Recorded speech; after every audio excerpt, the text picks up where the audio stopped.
Today is the second video of a series of videos on church trauma.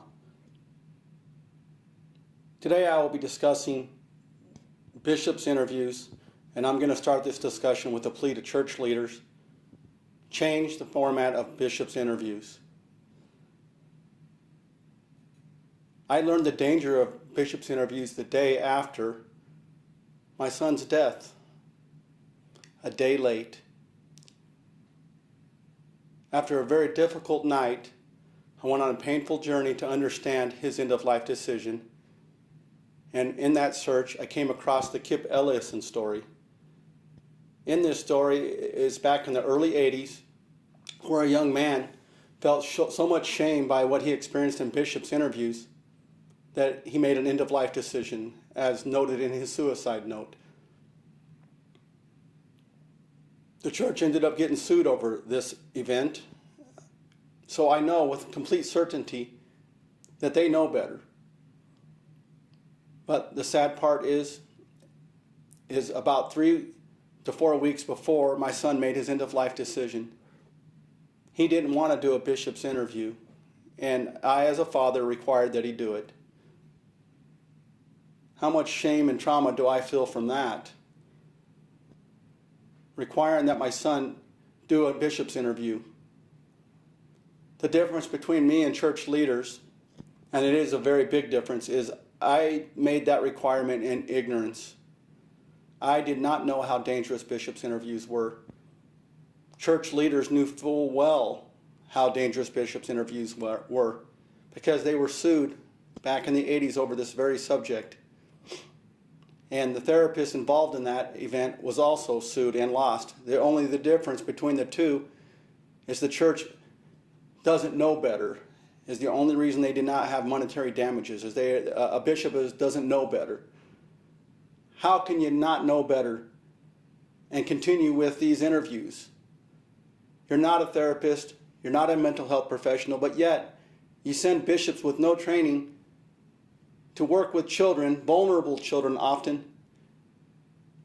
doing much more damage than good.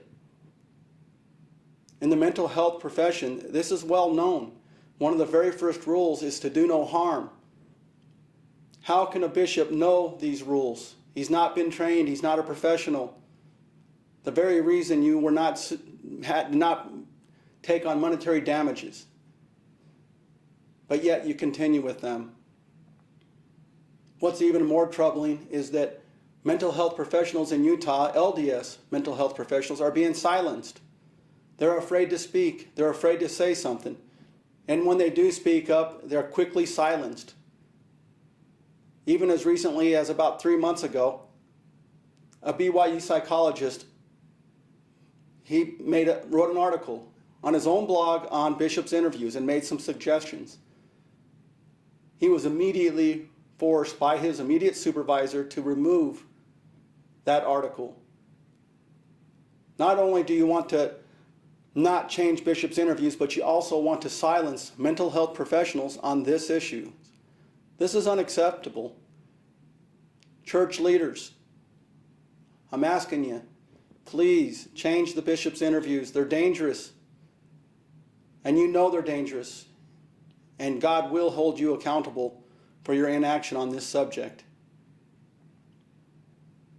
I'm hoping that you make a change, and I hope this video will be a warning to all other parents, the dangers. You don't want to be sitting in this chair like I'm doing.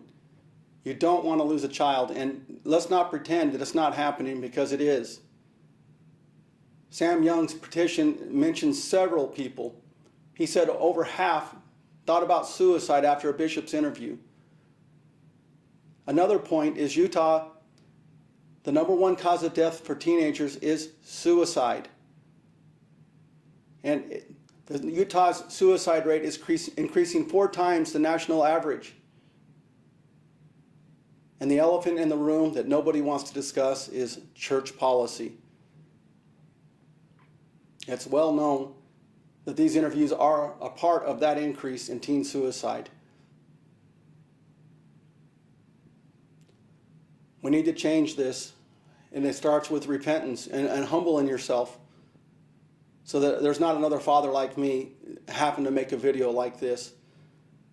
And the sad reality is not too many parents after losing a child could make a video like this, because it's so painful to face that. Most just go numb and move on from there. They can't speak. It hurts so bad.